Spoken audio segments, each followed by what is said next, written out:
It has often been said that we cannot live our lives in the past, and I suppose that's definitely true. But I do think sometimes it's beneficial for us to visit the past, to remember days gone by, landmarks that were special, and childhood hobbies that brought us great joy. And for me, there are a lot of childhood events that I can think about that takes me back to a life much more simplistic, much more fun, and much more reminiscent. And so today, we're going to expand our memory back to the banks of an old muddy bayou and try our luck tightlining catfish. This ought to be fun.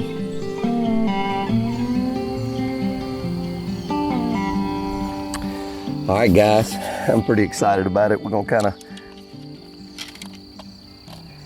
get our rod together, kind of show you what we got here. Kind of how we rigged everything up. Basically what we have, I think this is like a 2/0 hook, so nothing real fancy. We didn't really figure we'd catch a whole lot of big fish, but I don't know, we might catch 150 pounds, who knows. But then you just got kind of this bail weight, and that's kind of how you rig that thing up. I feel like I'm gonna have to put another one of these on there because that water's moving pretty fast. But we got some earthworms. We're basically gonna just fish with earthworms, and we're gonna just pile a couple of earthworms on there. We're gonna throw the line out, and we're gonna let it hit the bottom, tighten the slack up, and just sit there and wait. And when those fish start hitting it, you'll see the tip of that rod. It's really pretty exciting, honestly. You see the tip of that rod just pow, pow, and then if one really grabs it, he'll pull that thing down, and you set that hook, and then the fight is on. And sometimes them suckers, they just play with it, try to get the worm off of there, and then sometimes they'll they'll pull your rod in the water. And of course, throughout the course of the day, I'll tell you a few stories about that. Let's see, son, that's moving fast. That's taking that line big time. Wow.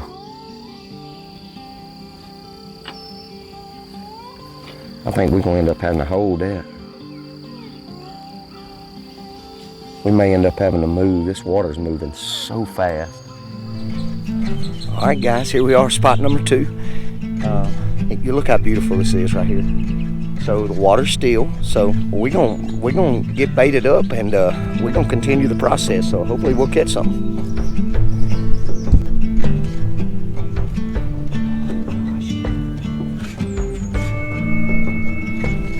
There he is right there. There he is.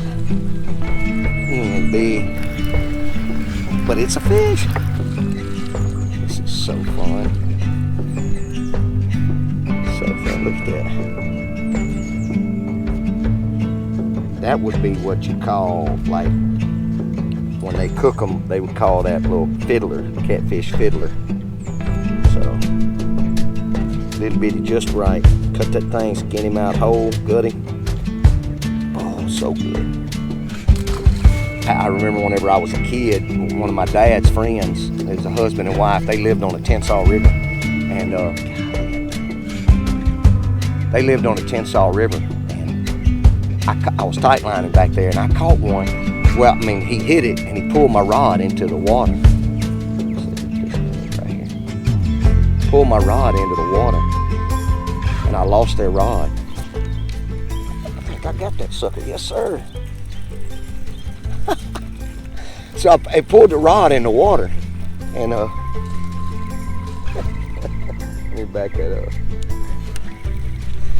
And I lost that rod, so I went up there and got another one. Yeah. So I went up there and got another one and threw out there and was tight lining. And that's what I'm talking about right there, son. Now if I can just get him to fin me, that'd be. Dude, I let him eat that thing. I don't. Do you have some? Anyway, I hooked another. I thought I had another one. I set the hook and it reeled that other rod in. It had a fish on it. Had that fish on it. Yes, sir. Just like old times, man. You gotta be kidding. That's so fun.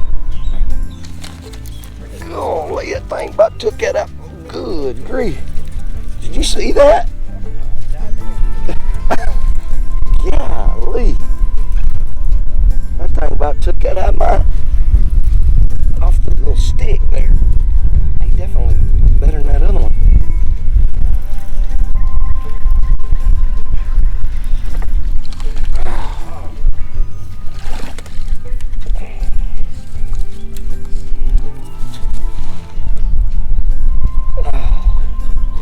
Son, that sucker. That's what I was talking about earlier when I was over at the river or the bay. When they want it, they want it. And he wanted it.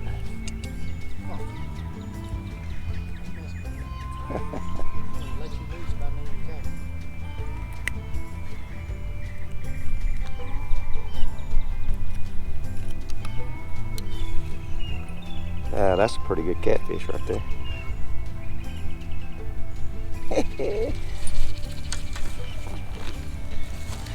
Let that sucker go.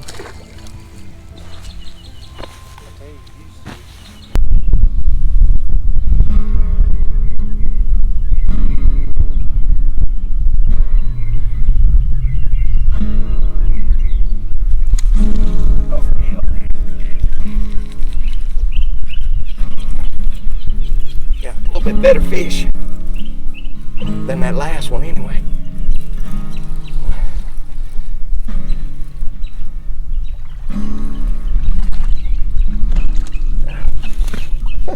I just tossed him right up in there. Sitting there watching that GoPro, and it's like 40 seconds when I caught that fish after I threw out. 40 seconds.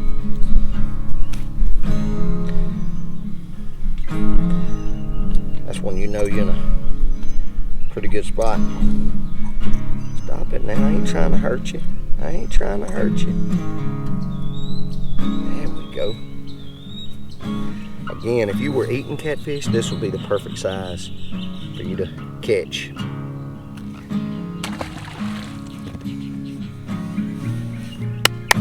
That's like 8 or 10 that we've caught today, which is a beautiful thing.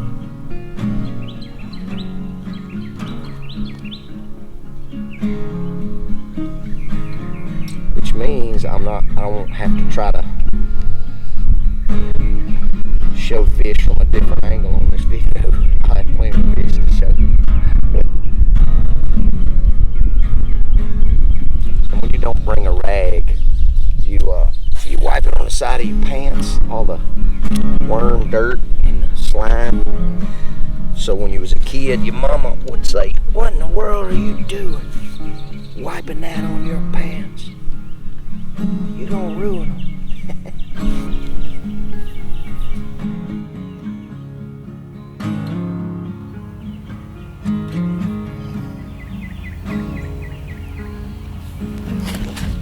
There he is right there. Yeah, come on, boy. Ooh.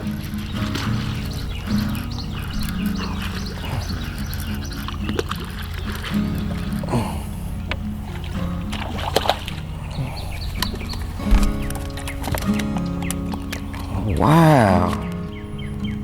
That is that's I'm pretty sure. Oh, that sucker's slimy. I'm pretty sure that's a mudcat, but look at the colors on that thing. That is weird. It's all spotted.